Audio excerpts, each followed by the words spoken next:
I found that nothing in life is worthwhile unless you take risks. Nothing. Nelson Mandela said, "There is no passion to be found playing small and settling for a life that's less than the one you're capable of living." Now, I'm sure in your experiences in school and applying to college and picking your major and deciding what you want to do with life, I'm sure people have told you to make sure you have something to fall back on. Make sure you got something to fall back on, honey. But I never understood that concept, having something to fall back on.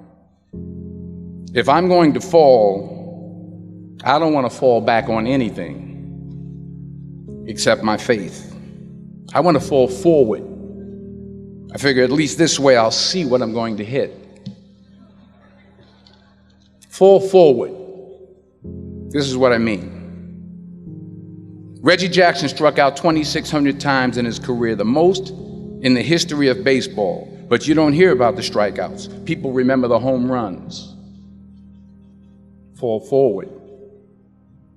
Thomas Edison conducted 1,000 failed experiments. Did you know that? I didn't know that. Because the 1,001st was the light bulb. Fall forward. Every failed experiment is one step closer to success. You've got to take risks, and I'm sure you've probably heard that before, but I want to talk to you about why that's so important. First, you will fail at some point in your life. Accept it. You will lose. You will embarrass yourself. You will suck at something. There's no doubt about it.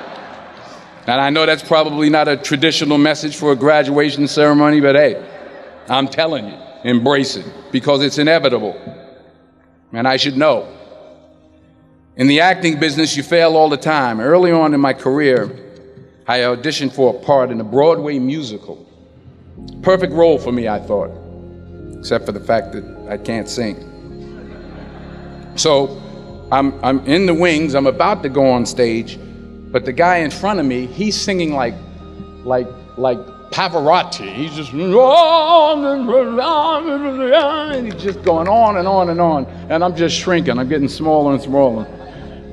So they say, "Oh, thank you very much, and you'll be hearing from us." So I come out with my little sheet music, and it was Just My Imagination by the Temptations. That's what I came up with. So I hand it to the accompanist, and she looks at it and looks at me and looks out at the director and was like, "Nice." So I start, I'm gonna sing. I'm like, "It's just my imagination once again, and they're coming away with me." And they're not saying anything, so I'm thinking I'm getting better. So I just start getting into it. It was just my imagination. Running. They say, "Oh yeah, thank you very much, Mr. Washington. Thank you." So I assumed I didn't get the job. But the next part of the audition, he called me back. The next part of the audition is the acting part of the audition. Now I'm like, hey, okay, maybe I can't sing, but I know I can act. So they pair me with this guy, and again, I didn't know about musical theater. And musical theater is big, so they can reach everyone all the way in the back of the stadium. And I'm more from a realistic, naturalistic kind of acting where you actually talk to the person next to you. So I don't know what my line was. My line was, "Well, hand me the cup." And his line was, "Well, I will hand you the cup, my dear. The cup will be there to be handed to you." I said, "Oh, okay." "Well, should I give you the cup back?" "Oh, yes, you should give it back to me, because that is my cup and it should be given back to me." I didn't get the job. But here's the thing. I didn't quit. I didn't fall back. I walked out of there to prepare for the next audition, and the next audition, and the next audition. I prayed. I prayed, and I prayed. But I continued to fail, and fail, and fail. But it didn't matter, because you know what? There's an old saying, you hang around the barbershop long enough, sooner or later you're gonna get a haircut. So you will catch a break, and I did catch a break. Last year, I did a play called Fences on Broadway. Someone talked about it. Won the Tony Award.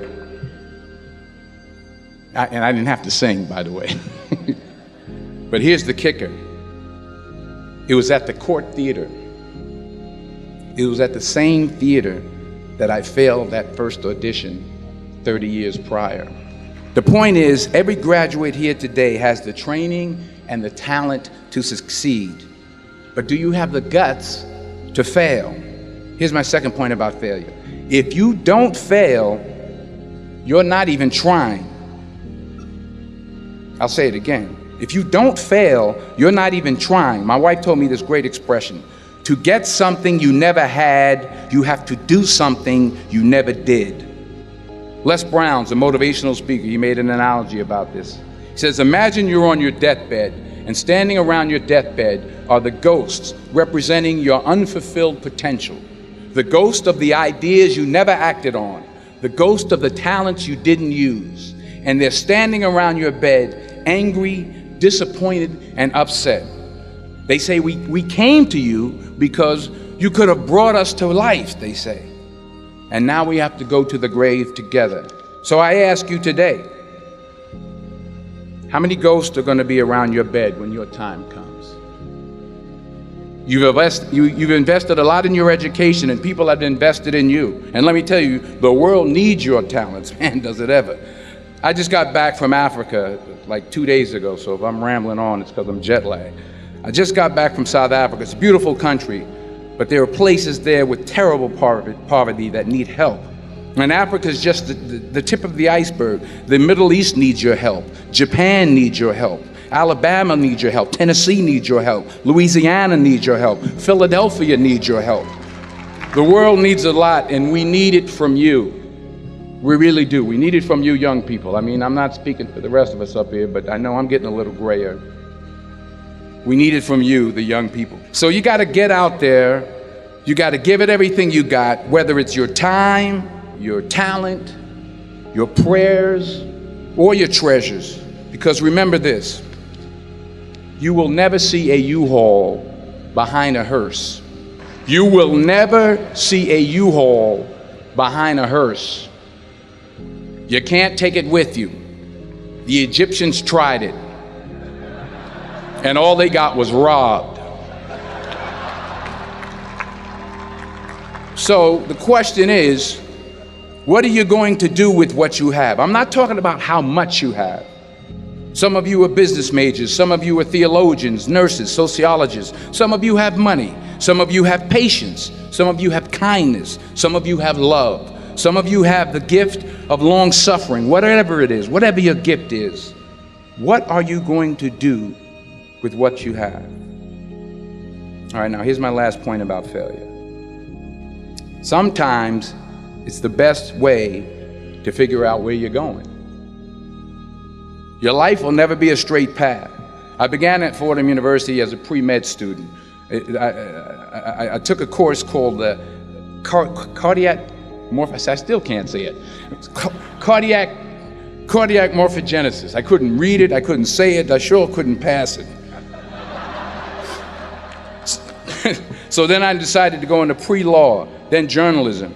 And with no academic focus, my grades took off in their own direction. Yeah, down. I was a 1.8 GPA one semester, and the university very politely suggested that it might be better to take some time off. I was 20 years old, I was at my lowest point. And then one day, and I remember the exact day, March 27th, 1975, I was helping my mother in her beauty shop. My mother owned a beauty shop up in Mount Vernon. And there was this older woman who was considered one of the elders in the town. And I didn't know her personally, but I was looking in the mirror, and every time I looked at the mirror, I could see her behind me, and she was staring at me. She just kept looking at me. Every time I looked at her, she kept giving me these strange looks.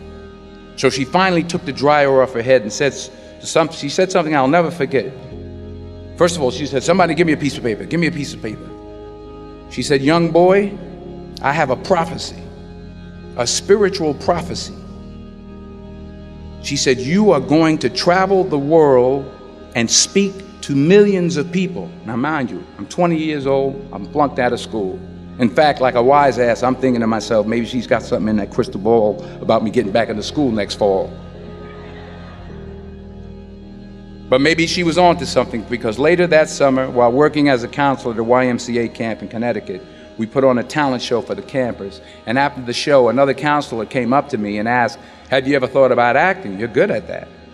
So when I got back to Fordham that fall, I got in and I changed my major once again for the last time. And in the years that followed, just as that woman prophesied, I have traveled the world and I have spoken to millions of people through my movies. Millions who up till this day couldn't see me, who up till this day I couldn't see while I was talking to them, and they couldn't see me, they could only see the movie.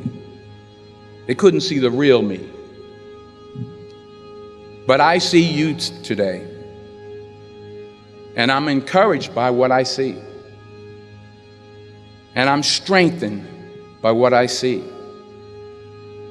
And I love what I see.